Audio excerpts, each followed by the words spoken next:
Hello नमस्ते जी and welcome back to MMA fight cast. भाई पहली बार अपने प्रेडिक्शंस गलत होने का भी मुझे इतना दुख नहीं हो रहा है क्योंकि यूएफसी नोचे फाइनली खत्म हो गए और मेन इवेंट ने लिटरली फायरवर्क्स दे दिए थे। जॉन सिल्वा डिएगो लोपेस ने ऐसी फाइट दिखाई जो शायद साल की बेस्ट फाइट्स की लिस्ट में टॉप करे। सबको ऑलरेडी हाइप था। डिएगो लोपेस तो वैसे भी एक बोरिंग फाइटर है नहीं और जॉन सिल्वा यूएफसी में अब तक अनडिफिटेड था, पूरा डिवीजन तोड़ते हुए आगे बढ़ रहा था। भाई सच बताऊं तो डिएगो लोपेस और जॉन सिल्वा ने जो फाइट हमें आज दिखाई है वो यूएफसी के साल भर के सबसे केओटिकली एंटरटेनिंग स्क्रैच में से एक है। पूरे 9 मिनट्स के लिए केज में आग लगी हुई थी और ये फाइट डिलीवर नहीं ओवर डिलीवर कर गई है। डिएगो लोपेस ने अपनी लाइफ की शायद सबसे बढ़िया परफॉर्मेंस निकाली है आज, क्योंकि सामने था बंदा जॉन सिल्वा, एक अनडिफिटेड यंग हंग्री ब्लड, और सोच रहा था कि लोपेस को आसानी से वो डोमिनेट करेगा, बट सैडली उसको मिला एक रियलिटी चेक। शुरू करते हैं अब फाइट से। बेल बजती है और जॉन सिल्वा केज के बीच में खड़ा है, पूरा कॉन्फिडेंट, पूरा स्वैगर के साथ। बंदा अभी तक यूएफसी में अनबीटन था और हर फाइट में हाईलाइट रील प्रोड्यूस कर रहा था। उसने अप किक मारा जिससे कमेंट्री बूथ में सबको एंडरसन सिल्वा के फ्लैशबैक्स आने लगे।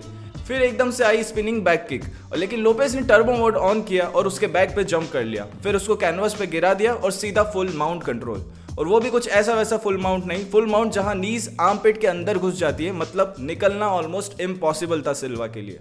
फिर डिएगो ने स्टार्ट किया 12 to 6 एल्बोस का स्पैम, ठक ठक ठक ठक, और रेफरी लिटरली चीख रहा था जॉन सिल्वा से कि जॉन तो कुछ कर वरना फाइट यहीं पे खत्म कर दूंगा।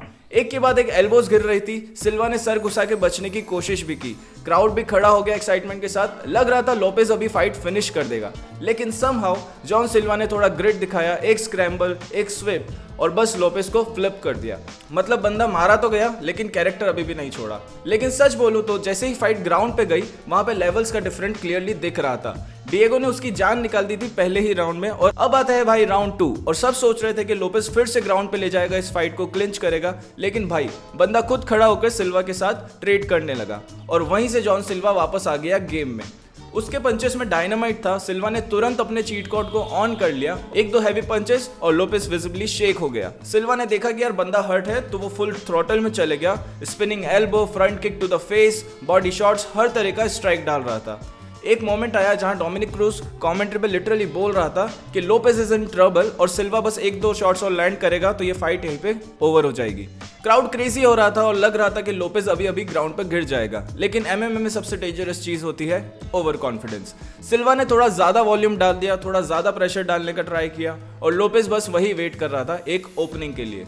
और फिर एकदम सडन लोपेस घूमकर एक परफेक्ट स्पिनिंग एल्बो मार देता है, और भाई क्या कनेक्शन हुआ, सीधा सर पे। एकदम हॉरर मूवी कट नजर आ रहा था। खून लिटरली फाउंटेन की तरह बह रहा था सिल्वा के सिर पे से, और सिल्वा का फेस लिटरली खुल गया था। बंदा हिल गया और कैंपस पे गिर गया। लोपेस तुरंत टॉप पे चढ़ गया और फिर पंचेस की बारिश कर दी। रेफरी ने देखा कि सिल्वा सिर्फ शॉट्स को एब्जॉर्ब कर रहा है, डिफेंस नहीं कर पा रहा है, तो फाइट वहीं पे खत्म कर दी।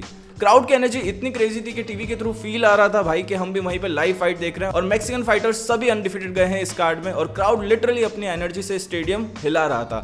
लेकिन ड्रामा यहीं खत्म नहीं होता है। स्टॉपेज के बाद लोपेस कॉर्नर से बात कर रहा था, शायद रेस्पेक्ट दे रहा था या फिर थोड़ा सा ट्रैश टॉक होगा, पर सिल्वा ने ये देखा और सिल्वा ने गुस्से में उठकर एक छोटा सा पंच मार दिया लोपेस के पीछे।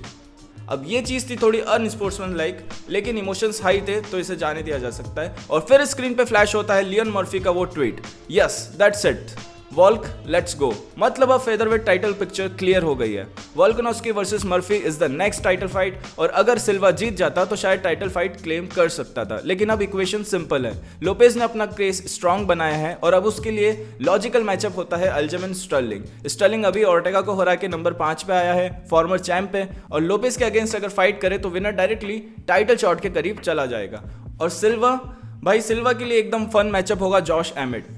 लोपेस ने प्रूव कर दिया है वंस अगेन, बंदा सिर्फ टॉप फाइटर से ही हारता है। उसका रिकॉर्ड देखोगे तो 27 विन्स है, जिसमें 11 नॉकआउट्स, 12 सबमिशंस, और वो हारा सिर्फ 2 जनों से, वॉल्क और एवलोव से। फिलहाल फाइटिंग नर्ड्स कैंप के लिए भी थोड़ा रफ पैच चल रहा है। लास्ट वीक पेरिस में दोनों बड़ी फाइट्स हारी और अब सिल्वा। लेकिन सच ये है कि भाई ये लोग सिर्फ इलाइट फाइटर से हार रहे हैं, मतलब कोई स्क्रिप्ट रीराइट की जरूरत नहीं है, बस थोड़ा सा ग्राउंड वर्क को पॉलिश करना पड़ेगा, वरना लोपेस जैसे ग्रैपलर्स ग्राउंड पे उनको स्कूलिंग जरूर करेंगे। So that's it for this video guys. मिलते हैं नेक्स्ट वीडियो में। अगर आपको ये वीडियो पसंद आया तो कमेंट करके जरूर बताना और चैनल को सब्सक्राइब जरूर कर लेना। तब तक के लिए मिलते हैं हम नेक्स्ट वीडियो में। पीस।